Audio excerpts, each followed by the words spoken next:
J'aimerais maintenant vous montrer la façon comment nous pouvons accueillir, traverser et libérer nos blessures.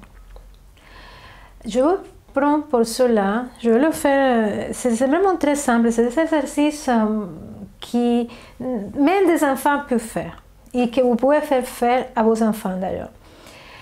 Et pour les blessures, le plus important, c'est de se laisser traverser par les émotions que ce que vous avez vécu, que la souffrance que vous avez vécue génère. Alors, certaines personnes vont me dire, et si je ne me rappelle pas de la souffrance? Ce n'est pas grave. Ce qui est important dans les blessures, ce n'est pas ce que vous avez vécu, sinon l'émotion que ça crée. Et cette émotion va revenir souvent et par différentes façons. Je vais vous montrer deux façons de faire. Une si vous vous rappelez, une si vous ne vous rappelez pas, on va le créer à partir de quelque chose. Okay? Alors, première façon, si vous vous rappelez.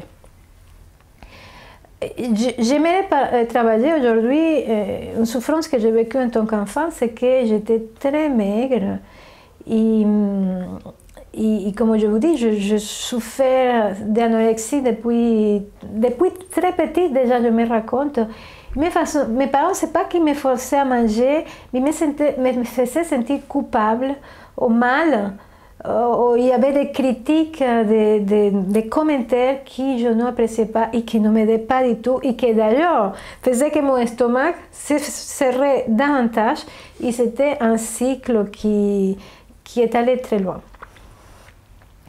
Alors, donc je vais me rappeler d'un moment où ça s'est passé. Et je me rappelle d'un après-midi. Je peux imaginer, si je me rappelle tout de suite, que je descends un escalier. Je descends un escalier. Pour respirer 3 fois d'abord.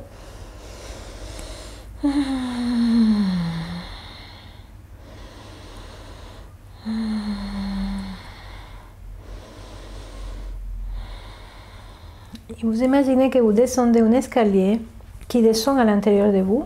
Vous descendez jusqu'à une porte. Vous vous mettez devant cette porte, vous respirez. Vous ouvrez la porte et c'est quoi la première image qui est là? Dans mon cas, l'image c'est encore celle que j'avais déjà vue. Donc c'est cet après-midi, je viens de l'école, j'ai style 7 ans. C'est pas la première fois que j'ai vécu cette expérience, mais c'est celle qui me vient très fort.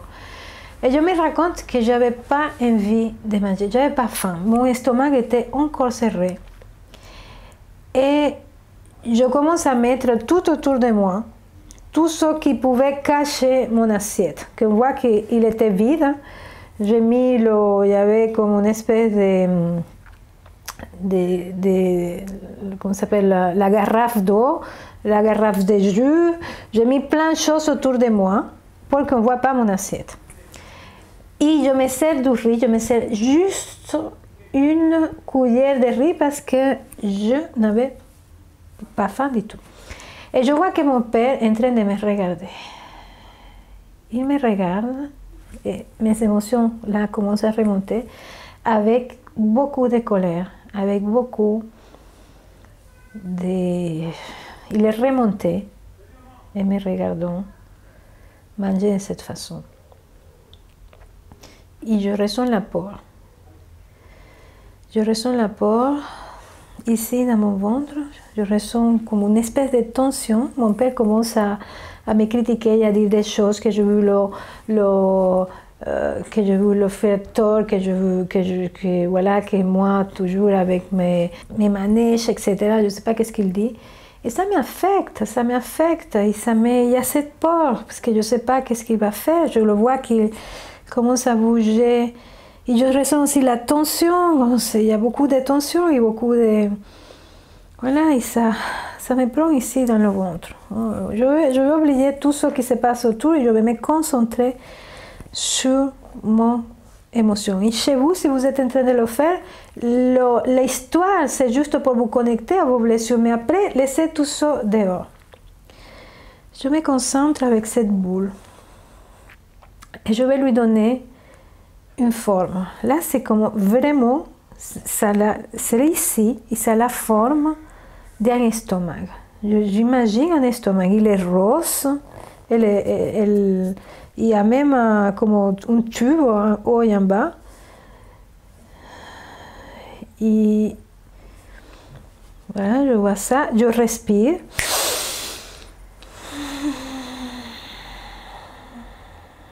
Et je fais grandir, je laisse la place en fait, pour que cette émotion qu'elle a puisse grandir. C'est la peur, mais c'est un cocktail d'émotions, il n'y a pas que la peur, il y a aussi la tristesse, il y a la colère aussi, il y a beaucoup de tensions, beaucoup d'attentes, je ne sais pas qu'est-ce qu'il va faire.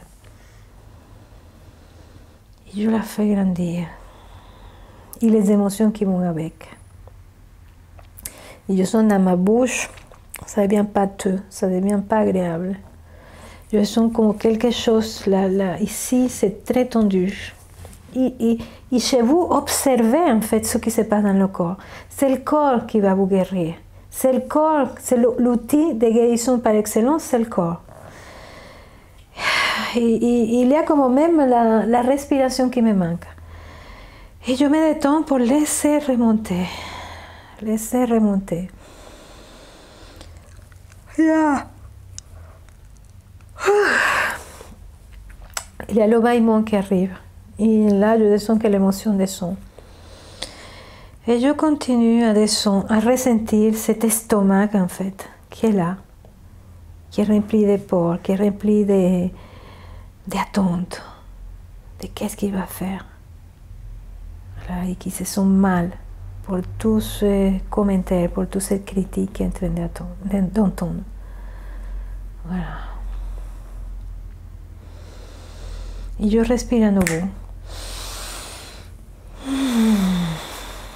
Je fais grandir cet estomac rose qui est creux à l'intérieur et qui est rempli d'émotions.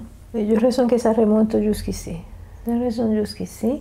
Chez vous, peut-être c'est les larmes qui vont remonter, c'est peut-être la colère. Et là, un coussin peut vous aider à gérer, à exprimer en fait toute cette énergie que vous avez dans les mains. Et je continue, je vais vraiment me détendre et laisser cet estomac prendre sa place, cet estomac rose prendre sa place. Là, je sens juste un petit truc ici, je ne sens plus l'estomac, je sens un petit truc comme un petit... Oui, l'estomac, mais il est très petit et il est là. Et là, je me détends à nouveau.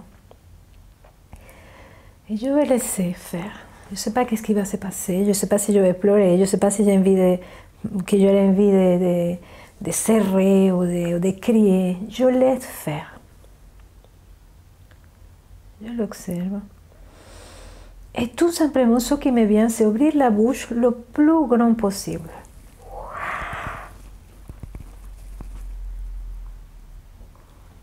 Ah! Voilà. J'ai envie de faire ce son. Et puis, je ne ressens plus rien. Tout est calme à l'intérieur de moi. Tout est apaisé. Je peux même revoir la scène. Au début, ça me donne un confort. Et là, j'ai tout simplement la compassion pour cet enfant que ses besoins et ce qu'il ressentait n'étaient pas écoutés. Et aussi compassion par mon père parce que j'imagine qu'il était dépassé par ça. Il avait peur de que je ne mange pas et que je puisse finir malade ou avec des carences, etc. J'imagine que ça touchait aussi son histoire, ses blessures. Et il faisait comme il pouvait. Et en même temps, cette fille a souffert. Je regarde les deux avec beaucoup de détachement et beaucoup de détente. Voilà, je respire 3 fois.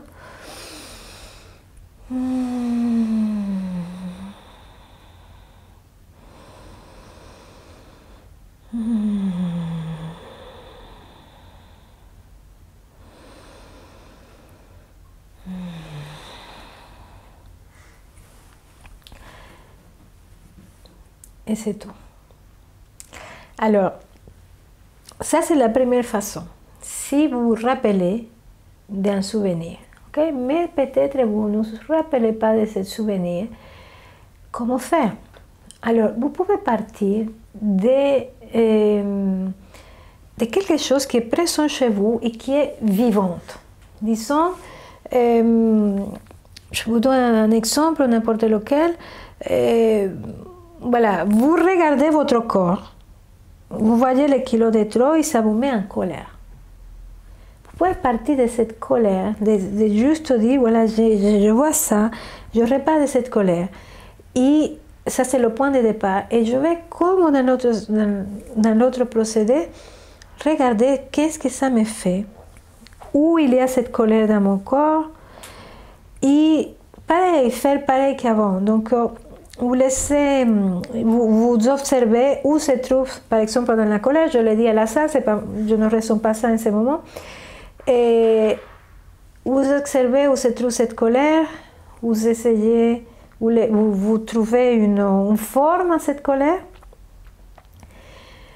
et vous trouvez par exemple une couleur, vous pouvez trouver quel âge il a, vous pouvez voir la texture. En fait, plus vous lui donnez des qualités à cette émotion, mieux c'est, parce que c'est une manière de cerner. Pour pouvoir savoir si elle est chaude ou froide, imaginez-vous que vous prenez la température de l'émotion, vous avez besoin de la ressentir.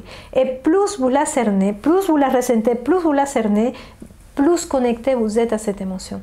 Et pareil, voilà, vous allez laisser la place, la laisser remonter, laissez-la remonter. Et comme tout à l'heure, détendez-vous pour que ça remonte et vous faites ce que vous avez besoin. Si c'est une colère, quelque chose qui est très intéressant, c'est d'exprimer tout ce que vous êtes dans les mains, même taper. Si c'est une tristesse, bah, vous pleurez, si c'est les larmes qui remontent. Si c'est la peur, il est possible que vous arrivez même à trembler. Et c'est OK. Les émotions, il n'y a aucun risque en fait à traverser les émotions, même s'ils sont très fortes. Donnez-vous ce cadeau d'accueillir vos émotions, de les traverser, même si vous n'avez pas l'habitude. Vous avez vu que chez moi, c'était très rapide. On a pris, je ne sais pas, 5 minutes pour traverser cette émotion. Et je suis vraiment allée jusqu'au bout, jusqu'à apaisement total. Peut-être que chez vous, vous n'avez pas cette habitude et ça peut prendre beaucoup plus de temps. Et même pour arriver à ce que j'ai arrivé à la fin, vous avez besoin de le faire plusieurs fois. Aucun problème. Si je suis si rapide, si je peux gérer mes émotions si facilement, c'est parce que ça fait quand même 10 ans que je travaille presque tous les jours sur moi et qu'aujourd'hui, je n'ai pas besoin de faire l'exercice comme je vous le fais, je me laisse juste traverser et au bout de quelques minutes, je ne suis plus dans cette émotion, mais c'est devenu comme un automatisme, aussi comme mes autosabotages, c'est devenu automatique, donc je me laisse traverser. Et même, je me suis rendu compte que de plus en plus, je suis près des émotions. Quand je porte très rapidement, je vais trembler, que c'est une des manières comme le corps gère ces émotions. Et quand je suis dans la colère, je vis ma colère intensément. Quand je suis dans la tristesse, il y a toutes les larmes qui sortent. Donc, je suis très près des émotions parce que j'ai cette habitude de les entretenir. Chez vous, peut-être vous avez besoin d'apprivoiser vos émotions en rentrant de plus en plus en contact avec elles. Aucun problème. Si au début ça vous prend du temps, si au début vous avez l'impression que vous ne connectez même pas d'émotions, soyez dans la subtilité. Nous avons toujours des émotions. Parfois pour certaines personnes qui ont souffert des choses terribles et qui se sont coupées un peu de ces émotions. Donc tout simplement en rentrant en contact avec cette émotion, en respirant avec cette émotion, en vous laissant traverser. Alors comme je vous dis, certains d'entre vous ont peur de ces émotions.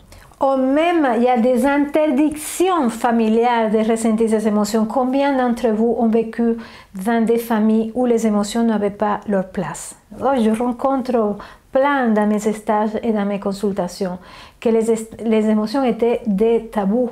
Et donc, reconnecter ces émotions, s'habituer à nouveau à ces émotions, parfois, ça prend un certain temps. Et quelque chose qui peut être très intéressant, imaginez-vous qu'il y a une résistance en vous à ressentir cette émotion.